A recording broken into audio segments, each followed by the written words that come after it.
মহান সৃষ্টিকর্তার সৃষ্টি সর্বদাই কিছু না কিছু আশ্চর্যের জন্ম দেয়। এরই মাঝে লুকিয়ে থাকে নানা জল্পনা কল্পনা আর রহস্যময় কিছু অভিব্যক্তি।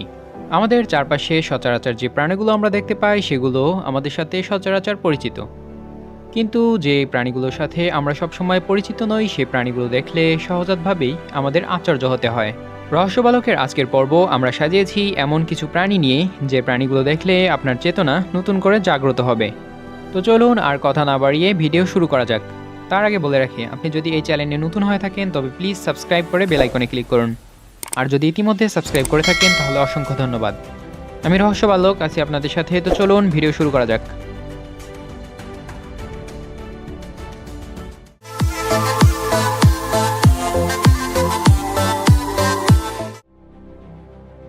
নম্বর 1, ব্ল্যাক সি ডেভিলস বা অ্যাঙ্গেলার ফিশ।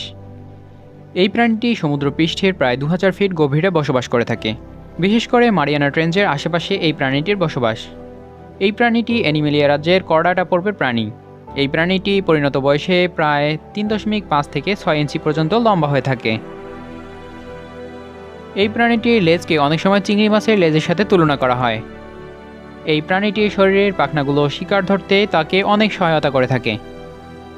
অ্যাঙ্গেলার ফিশের অনেকগুলো প্রজাতি রয়েছে, যার মধ্যে কিছু কিছু গভীর সমুদ্রে বসবাস করে আর কিছু কিছু অগভীর সমুদ্রে। তবে এর খুব কম প্রজাতি রয়েছে যারা কিনা অগভীর সমুদ্রে বসবাস করে থাকে। 4 পেয়ে লোমজ দেহের প্রাণীটি হলো কুয়োকা। মুখে সবসময় অদ্ভুত রকমের হাসি লেগেই থাকে, দেখলেই মনটা যেন হেসে ওঠে। কুয়োকাকে বলা হয় পৃথিবীর সব থেকে সুখী প্রাণী। আকারে একটা ছোট বিড়ালের থেকে বড় নয়। ইউরোপীয় বিভিন্ন অভিযাত্রী অস্ট্রেলিয়ায় এটাকে দেখে ইঁদুর নাকি বিড়াল এটা নিয়ে অনেক কনফিউশনে পড়ে গিয়েছিল। 16 শতকে স্যামুয়েল ভালকার্জন নামে একজন দার্শনিক এটাকে বনবিড়াল বলেছেন। তারপর উইলিয়াম ডি ফ্লেমিং নামক একজন দার্শনিক এটাকে দানব বিড়াল বলে আখ্যায়িত করেছিল। এমনকি তিনি যেই দ্বীপে এই প্রাণীটিকে দেখেছিলেন তার নাম দিয়েছিল রোটনেস্ট ইসল্যান্ড, যার মানে হচ্ছে ইঁদুরের বাসা। তবে আসলে এই প্রাণীটি ইঁদুর এবং বিড়াল কোনোটিই নয়। কুয়োকা ক্যাঙ্গারু গোত্রীয় একটি প্রাণী। হ্যাঁ, ক্যাঙ্গারুর মতো এদেরও একটি থলে রয়েছে। কুয়োকা কেন সবসময় হাসি মুখে থাকে তা এখনও জানা যায়নি।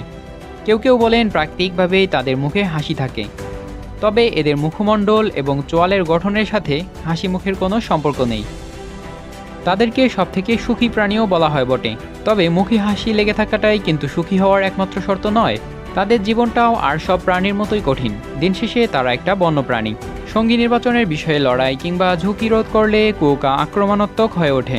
আকার এবং গঠন অনুযায়ী পুরুষ কুয়োকাদের বিন্যাস হতে পারে। জীবনের সাথে যুদ্ধক্ষেত্রে তুলনাটাও সম্ভবত ভুল নয়। আর শুধুমাত্র হাসি মুখে থাকলেই যে যুদ্ধ থেমে যাবে তা কিন্তু নয়। পাখির ঝাঁক, বিড়াল, কুকুর, শেয়াল, ডিঙ্গো, সাপের মতো প্রাণীরা কুয়োকাদের জন্য অত্যন্ত বিপজ্জনক।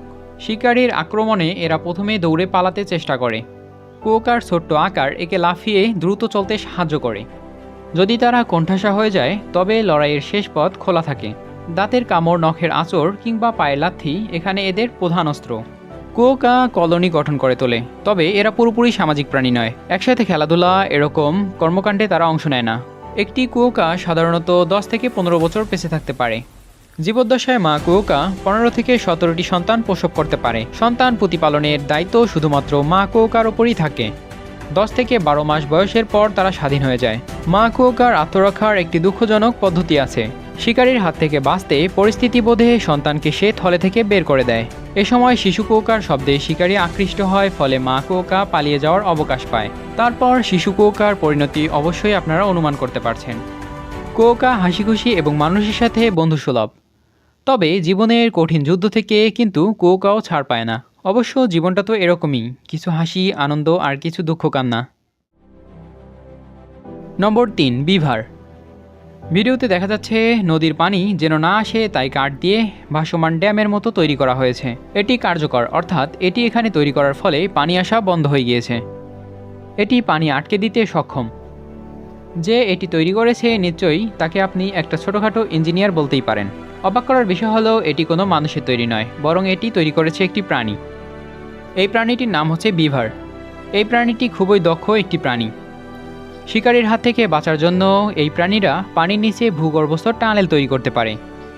বাসস্থান তৈরির আগে এই প্রাণীটি একটি নদী খুঁজে বের করে এবং সেখানে একটি বাঁধ তৈরি করে। এবং সেখানে একটি বাঁধ তৈরি করে পানি জমা করতে থাকে। এতে সেখানে পানি আসা বন্ধ হয়। প্রাণীটি কাঠ, নুড়ি এবং কাদা সংগ্রহ করে বিস্ময়কর উপায়ে তার জন্য একটি বাড়ি তৈরি করে ফেলে।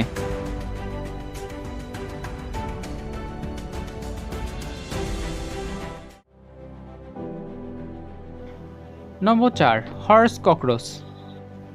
এদের উৎপত্তি ডাইনোসরের চেয়েও পূর্বে। প্রায় 4045 মিলিয়ন বছর পূর্বে এদের খুঁজে পাওয়া গিয়েছিল।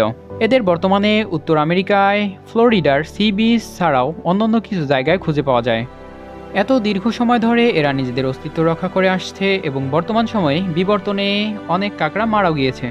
এদের মৃতদেহ পচন প্রক্রিয়ায় জ্বালানি তৈরি করা যায়, এজন্য এদের জীবন্ত জীবাশ্ময় বলা হয়ে থাকে। বর্তমানে এদের 4 ধরনের প্রজাতি দেখা যায়।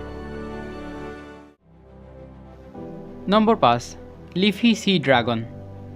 কাল্পনিক প্রাণী ড্রাগনের এখন দেখা মেলে কেবলমাত্র বিভিন্ন পুরাণ এবং রূপকথার পাতায়, কিন্তু আরেক ধরনের ড্রাগনকে চাইলেই দেখা সম্ভব। তবে পৌরাণিক ড্রাগনের মতো তাদের চেহারা ভয়ঙ্কর নয়, বরং সমুদ্রের তলদেশে প্রবাল লতাপাতার মধ্যে এরা বসবাস করে থাকে। এই ড্রাগন ছদ্মবেশ নিয়ে নিজেকে লুকিয়ে রাখতে ওস্তাদ, কারণ দেখলে মনে হবে যেন এরা আসলে জীবিত কোনো প্রাণীই নয়, বরং লতাপাতায় আবৃত গুচ্ছ। বৈজ্ঞানিকভাবে ফিকুডুরাস ইকুইস নামে এই প্রাণীটি পরিচিত।